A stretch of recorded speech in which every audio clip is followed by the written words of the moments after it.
Como é que essas tecnologias visuais são elementos persuasivos, assim? Até que ponto elas são? Qual é a dinâmica que tu percebeu nos teus estudos quanto a essa ferramenta como forma de construir convencimento? Certo. Essa questão de construir conhecimento, ela é algo grandioso, mas que carece de um certo cuidado, né. Aqui nós estamos falando, por exemplo, das questões de admissibilidade, né. Quando nós pegamos ali, para fazer uma animação, uma reconstrução de uma prova, a gente precisa se deparar e se preocupar com as questões de admissibilidade, que elas versam, sobre a eficácia, no caso, sobre o valor probatório e sobre a autenticidade. Hoje é admitido. Hoje no Brasil, existe algum impedimento para o uso desse tipo de material? Hoje no Brasil, é algo que caminha para uma construção, tá, quando se versa ali sobre essa questão da própria admissibilidade, diferente dos Estados Unidos, por exemplo. Lá nós temos ali desde 2006, né, a prova, no caso, a regra federal de prova, em que justamente elas servem para ser os princípios ali de provas recém-criadas, né, até que um ordenamento específico venha a fazer parte ali Até do que haja uma regulação efetiva sobre isso. exatamente, exatamente. Então o Brasil hoje ele está caminhando para tanto. Nos Estados Unidos tem ele versa diretamente sobre a utilização de 3D e os formatos como esse 3D é apresentado.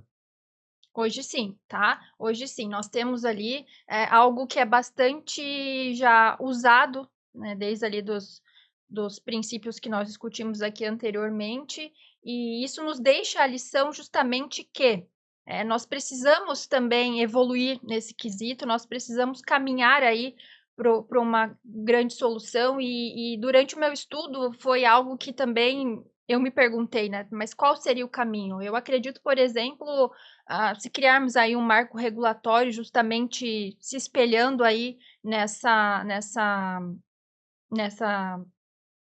questão que tem lá nos Estados Unidos hoje, que é a regra federal de provas, né, ou então uma súmula vinculante do STF. Então a resolução do CNJ já serviria para isso, né? Exato. Porque hoje é pautado por uma jurisprudência que é muito pequena, né? Não temos nada consolidado no Brasil quanto a isso. E mais do que hoje, né, a gente fala sobre essa questão de admissibilidade. Hoje a regra é pela admissibilidade, hoje se aceita.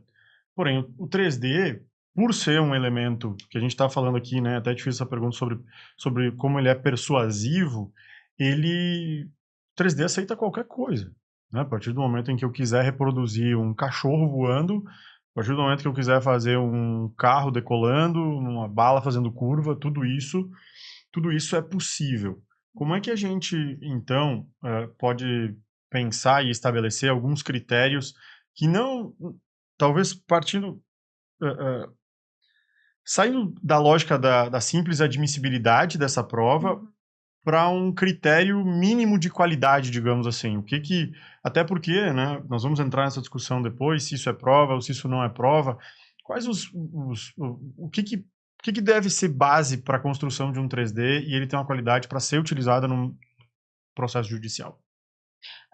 Bom, eu acredito que a autenticidade, né, o valor probatório ali, a eficácia da prova. Acredito que esses 3 princípios são aí um belo de um caminho, digamos assim. Se a gente for falar um pouco do campo prático, daquilo que a gente vive no dia a dia, e aí eu falo até num ponto de vista como engenheiro que monta esse tipo de material, eu acredito que a primeira base que um tipo de material como o 3D tem que ter é escala.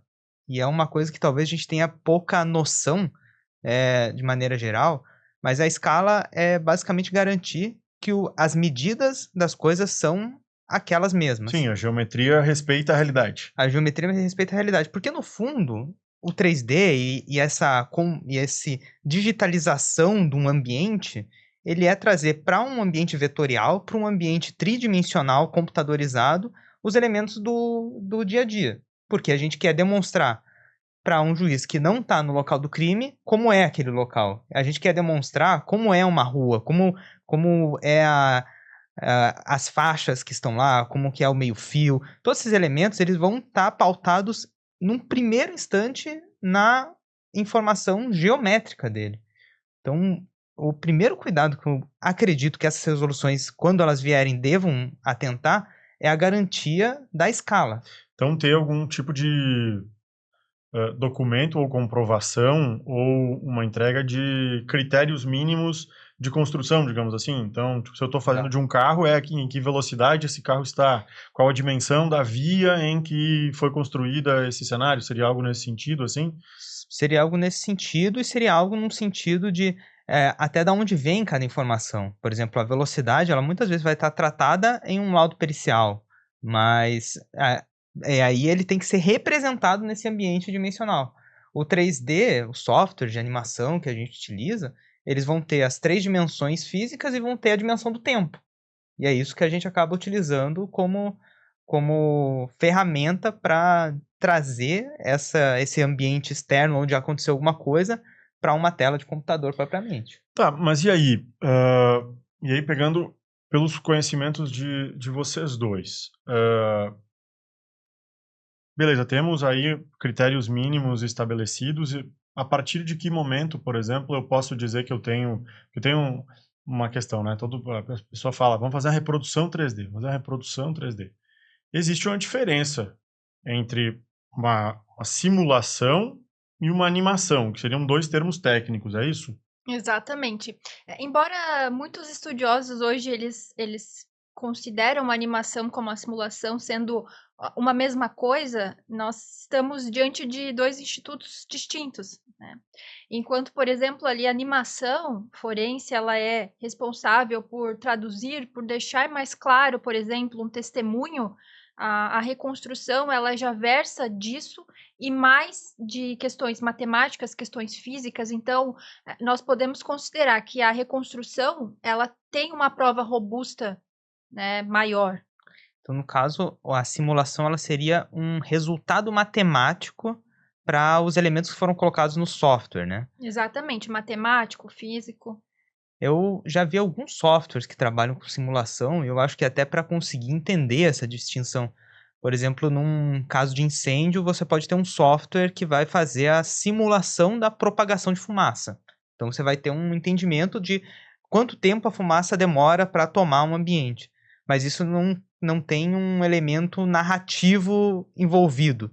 E a animação ela teria esse elemento narrativo sendo proposto por uma parte específica. Exatamente, ele seria fiel a um testemunho, por exemplo. Seria a elucidação, a tornar mais claro aquilo que está diante de um testemunho. Seria quase como se fosse um teste de probabilidade dentro de um cenário. Então, eu coloco, por exemplo, parâmetros, e aí a gente pode partir para várias ideias, assim. A gente vê muito isso, por exemplo, em questões de carro, a gente vê, e aí eu digo quanto ao funcionamento de motor e etc. A gente acaba pegando alguns casos aqui de engenharia, que, por exemplo, a gente tem a movimentação de terra no maciço, nos taludes, né, nos barrancos e etc., para saber se aquilo vai resistir ou não vai, na construção de uma estrada, e a gente tem gráficos que são construídos por softwares de engenharia específicos, aonde são colocados determinados padrões, determinados critérios aí, números, e que vai se fazer um teste para saber, opa, peraí, isso é resistente a ponto ou não? Seria uma espécie de teste, então seria isso? Uma simulação digital daquilo que eu quero apresentar na vida real, digamos assim. Seria nesse sentido, e é até interessante a gente entender que os desenhos que existem nesses softwares, eles são para o entendimento humano. Todo desenho que eu faço, ele é para conseguir otimizar a minha capacidade de compreensão. É por isso que o engenheiro faz uma planta, porque a gente poderia representar uma planta em termos matemáticos, como um computador entende. Não, mas faz pouquíssimo sentido para quem está vendo. Para um ser humano não faz nenhum sentido.